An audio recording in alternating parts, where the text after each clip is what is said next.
नमस्कार, आप देख रहे हैं एयर न्यूज और मैं हूं आपके साथ तनुज शर्मा। क्या भारत की निजी आंतरिक यात्रा अपने सुनहरे दौर की ओर बढ़ रही है?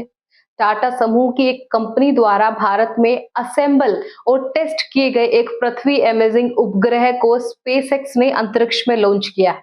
इस अत्याधुनिक उपग्रह के बारे में अधिक जानने के लिए तैयार हो जाइए, जो भारत के निजी अंतरिक्ष क्षेत्र के लिए एक मील का पत्थर है।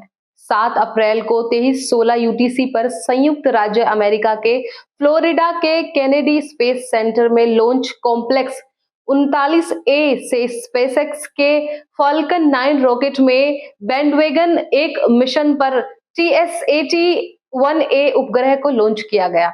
भारत की टाटा एडवांस सिस्टम लिमिटेड यानी कि TASL और विदेशी फर्म सैटेलाइटिक के बीच एक सहयोगात्मक प्रयास TSAT-1A को कर्नाटक के वैमांगल में टाटा समूह की असेंबली इंटीग्रेशन और टेस्टिंग यानी कि AIT सुविधा में असेंबल किया गया है। नवंबर 2023 में TASL और सैटेलाइटिक ने एक उन्नत पृथ्वी अवलोकन उपग्रह को विकसित करने और एकीकृत करने के लिए एक समझौते पर हस्ताक्षर किए थे। TSAT-1A एक उप मीटर रेजोल्यूशन उपग्रह है, जिसका अर्थ है कि यह ऐसी छवियां उत्पन्न करता है जहां 1 मीटर से कम दूरी की वस्तुओं के बीच स्पष्ट रूप से अंतर करना संभव है। रक्षा और रणनीतिक उद्देश्यों के लिए उपयोग किए जाने वाले उपग्रहों का रेजोल्यूशन 1 मीटर से लेकर 30 सेंटीमीटर या उससे भी कम होता है। इससे वस्तुओं को स्पष्ट रूप से अलग करने और छवि से अधिकतम जानकारी प्राप्त करने में मदद मिलती है। आपको बता दें कि यह मील का पत्थर अंतरिक्ष क्षेत्र के लिए TASL की प्रतिबद्धता को दर्शाता है। वर्ष 2020 में भारत सरकार ने केवल सरकारी अंतरिक्ष क्षेत्र में सुधारों को लागू किया और निजी फर्मों को अंत अंतरिक्ष गतिविधियों को करने की अनुमति दी। यह एक ऐसा कदम है जिसका उद्देश्य आकर्षक वैश्विक अंतरिक्ष अर्थव्यवस्था में भारत की समग्र हिस्सेदारी को बढ़ाना है। सुधारों के हिस्से के रूप में निजी फर्मों को अपने उपग्रह रॉकेट डिजाइन करने, बनाने और लॉन्च करने और अंतरिक्ष आधारित सेवाओं की पेशकश करने की अनुमति है। सुधारों से पहले केवल भारत सरकार द्वारा संचालित अंतरिक्ष एजेंसी को ही अंत से अंत अंतरिक्ष गतिविधियों को करने की अनुमति थी। हार्डवेयर की आपूर्ति कर सकते थे और भारतीय अंतरिक्ष अनुसंधान संगठन यानी कि इसरो को सेवाएं प्रदान कर सकते थे। देशी उद्योग स्टार्टअप को बढ़ावा देने और इसे विदेशी संस्थाओं के लिए खोलने के उद्देश्य से भारत सरकार ने हाल ही में देश के अंतरिक्ष क्षेत्र में प्रत्यक्ष विदेशी निवेश की भी अनुमति दी है।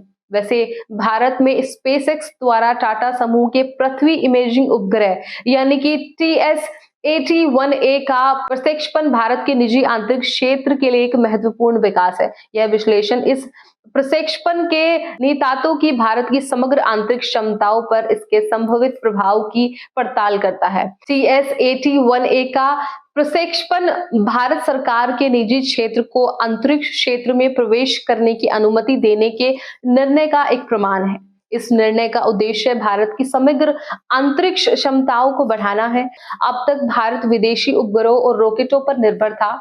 TSAT-1A भारत में डिजाइन और निर्मित पहला उप मीटर रेजोल्यूशन उपग्रह है। यह भारत को विदेशी आपूर्तिकर्ताओं पर अपनी निर्भरता कम करने और अपनी अंतरिक्ष क्षमताओं पर नियंत्रण हासिल करने की अनुमति देगा, जो एक संपन्न निजी अंतरिक्ष क्षेत्र अंतरिक्ष में संबंधित वस्तुओं और सेवाओं के लिए एक बाजार का निर्माण करेगा।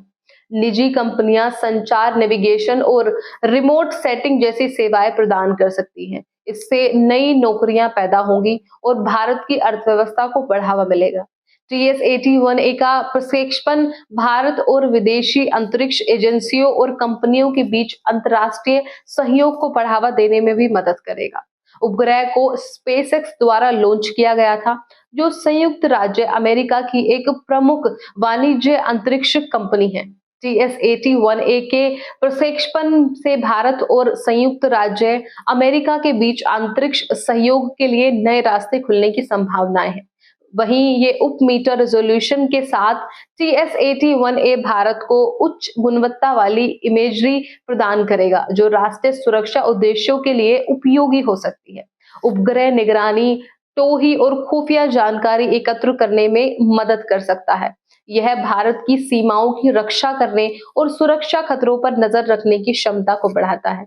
तो इस तरह TS-81A का प्रक्षेपण भारत के निजी अंतरिक्ष क्षेत्र के लिए एक महत्वपूर्ण कदम है। यह सरकार की निजी कंपनियों को अंतरिक्ष क्षेत्र में प्रवेश करने की अनुमति देने की प्रतिबद्धता और अंतरिक्ष में भारत की क्षमताओं को बढ़ाने की इच्छा को प्रदर्शित करता है। जैसे जैसे निजी कंपनियां अंतरिक्ष क्षेत्र में अधिक महत्वपूर्ण भूमिका निभाती रहेंगी, भारत की अंतरिक्ष क्षमताओं में आने वाले वर्षों में और वृद्धि होने की संभावनाएं हैं। तो ये थी हमारी आज की खास रिपोर्ट। इससे जुड़े कोई भी सवाल या अपने विचार आप हमें हमारे कमेंट में लिख सकते हैं और इसी तरह की देश और दुनिया की तमाम खबरों के लिए चैनल को सब्सक्राइब करना ना भूलें। फिलहाल मैं तनु शर्मा आपसे विदा लेती हूँ, फिर मिलती हूँ एक नई अपडेट के साथ। तब तक के लिए आप देखते रहिए एयर न्यूज। नमस्कार।